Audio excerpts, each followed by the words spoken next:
Assalamualaikum warahmatullahi wabarakatuh. Salam dan bahagia. Bapak Ibu hebat, perkenalkan saya Yuni Melati, CGP Angkatan 5. Kali ini saya akan menyampaikan koneksi antar materi modul 1.4. Selamat menyimak ya. Setelah mempelajari modul 1.4, saya memahami bahwa nilai-nilai kebajikan dapat diterapkan salah satunya dengan mewujudkan keyakinan kelas, di mana keyakinan kelas ini dapat membangun lingkungan positif baik di dalam kelas maupun lingkungan sekolah. Nah, lingkungan positif inilah nanti yang dapat mewujudkan budaya positif di lingkungan kelas maupun lingkungan sekolah. Saya memahami bahwa saya sebagai guru atau sebagai pendidik, tujuan kita adalah menciptakan anak-anak yang memiliki disiplin diri sehingga mereka berperilaku yang mengacu pada kebajikan universal dan memiliki motivasi intrinsik atau motivasi dari dalam diri. Nah, penerapan budaya positif atau disiplin diri dapat kita wujudkan dengan membangun motivasi ekstrinsik maupun motivasi intrinsik. Nah, seperti yang sudah kita ketahui bahwa motivasi ekstrinsik adalah motivasi yang datang dari luar diri yang meliputi hukuman atau menghindari ketidaknyamanan, dan selanjutnya adalah imbalan atau penghargaan. Saya memahami bahwa motivasi ekstrinsik ini hanya bersifat sementara saja. Berbeda dengan motivasi intrinsik, di mana pada motivasi intrinsik ini membentuk motivasi dalam diri, anak-anak bisa menghargai dirinya sendiri, bisa berbuat sesuai dengan kesadaran dirinya sendiri.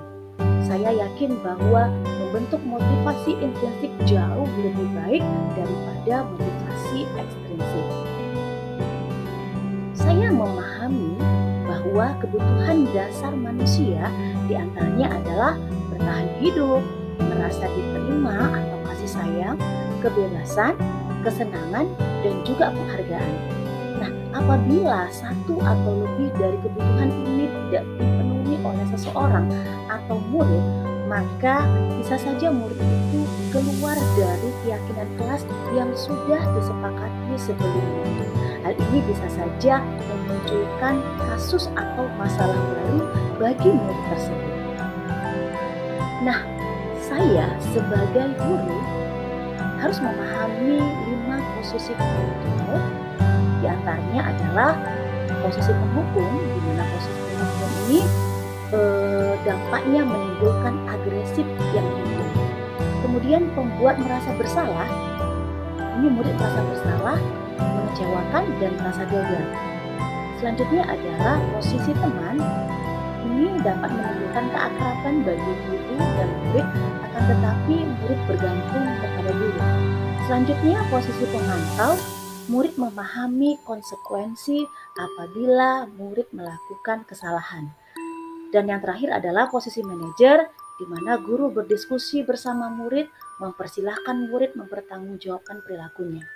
Kalau boleh jujur, kelima posisi kontrol ini pernah saya lakukan. Tapi ketika saya mempelajari modul 1.4 ini, saya memahami bahwa posisi penghukum dan pembuat merasa bersalah adalah posisi yang memunculkan hal negatif.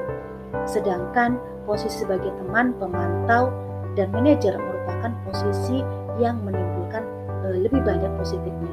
Terutama posisi manajer yang bisa memunculkan komunikasi yang lebih baik antara guru dengan siswa.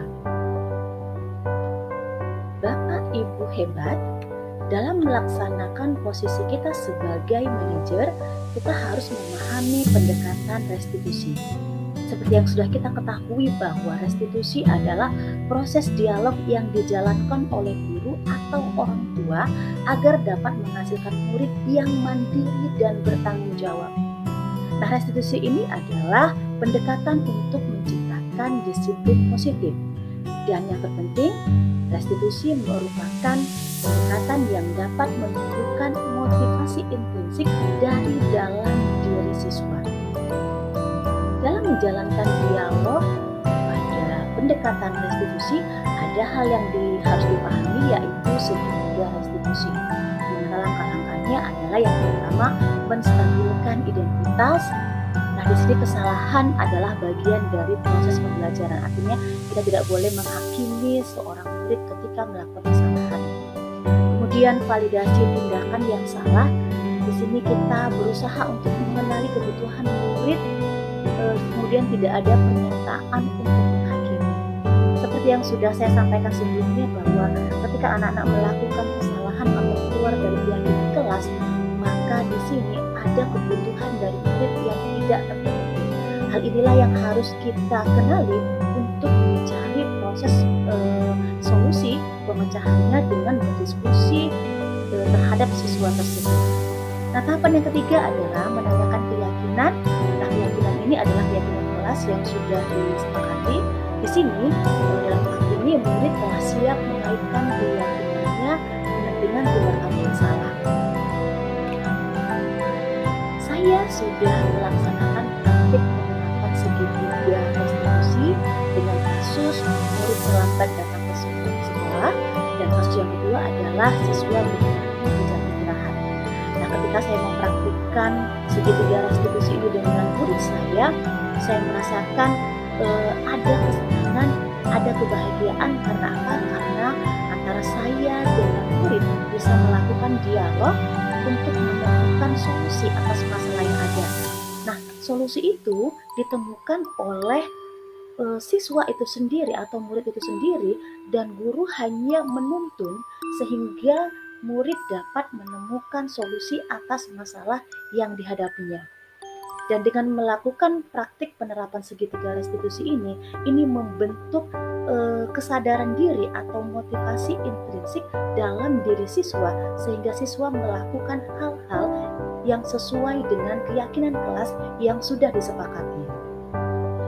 Nah, Bapak Ibu hebat, seperti yang sudah saya pahami bahwa Bapak Ki Hajar Dewantara berkata, rakyat yang merdeka dalam arti yang sebenar-benarnya, yaitu lahirnya tiada diperintah, batinnya bisa memerintah sendiri dan dapat berdiri sendiri karena kekuatan sendiri. Hal ini sesuai dengan pendekatan restitusi untuk membentuk motivasi intrinsik dalam diri siswa. Bapak Ibu, dari penyampaian yang sudah saya paparkan, saya dapat mengambil kesimpulan dan mengaitkan materi modul 1.4 dengan modul-modul sebelumnya bahwa keyakinan kelas merupakan salah satu alat untuk membentuk disiplin diri.